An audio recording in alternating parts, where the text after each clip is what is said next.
we're still rolling. Boy, it's been a long day. On the road at 7:30 or 8 o'clock.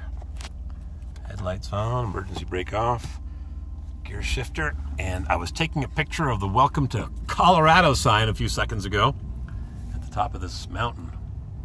And the stupid phone flashes a message right in the middle of my picture screen. Message sent, message failed, didn't send the message. John F. Kennedy Memorial Highway.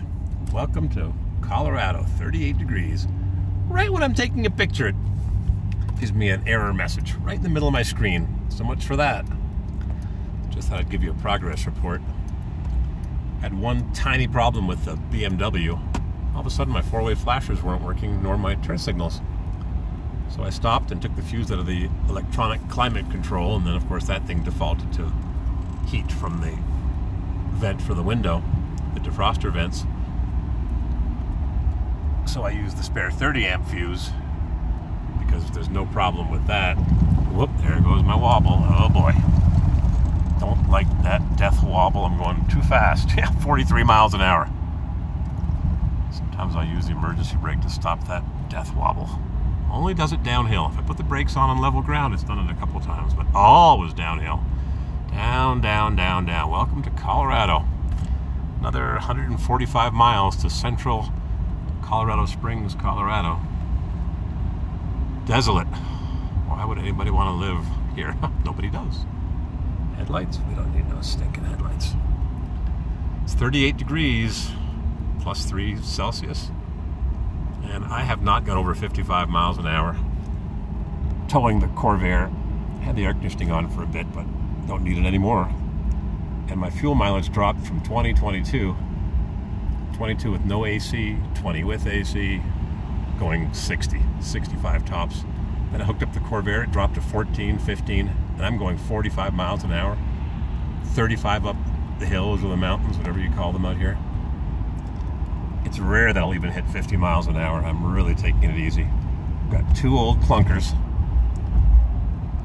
See, look at that, going down the hill at 37 miles an hour, 39. Tap the brake pedal and there goes out that front wheel. Stop doing that. Oh yeah, windy curve, 60 mile an hour maximum? I don't think so. Some trucks go roaring up the hill. Some guys were towing trailers, big 22-foot long live-in vacation type trailers, whipping up, flooring it, beating their motors to death. Not me, I'm too old. Even though I do have fresh oil in the V12. But there's stuff you can't do anything about. If a bearing is going to blow up, an idler bearing or a wheel bearing on the Corvair, what are you going to do? And there's lots and lots of time where there's no cell phone connection. Nothing. This thing's got really bright high beams. So that's the update on this ridiculous road trip. What was I thinking to buy 2 cheapo cars all the way across the country and then drive them back simultaneously? Like if one doesn't break down, I've got another one that could break down? What was I thinking? Anyways, I'm taking it real easy. A friend of mine, Mr. Gojo 283 with a 66 Monza factory air, said to me, better watch the overheating transmission syndrome. Yeah, right, 35 miles an hour up the hill. I'm not overheating anything. This transmission shifts really hard. Bang into gear, bang, just like my Suburban, if not harder. So I suspect it's been rebuilt. They're notorious for blowing up at 150,000 miles. This has got 167. I've put on 1,500 miles so far. From LA to San Diego to Tucson to the gas station with the punk to Chaparral, New Mexico, right on the border with El Paso. And now I'm heading to Colorado, and then I've still got 1,900 miles to head east. At least there's more population there, so if I do break down, it's not so far to get a tow truck or whatever it takes. Or who knows? Tahoe. Alrighty. You've been patient, and I'm going 41 miles an hour. This BMW is real nice. It'll be a lot nicer with a ball joint, which I hope to install tomorrow at the junkyard, and the center link.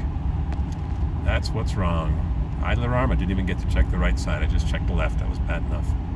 I looked at it. It didn't look bad, if you can tell by just looking at it.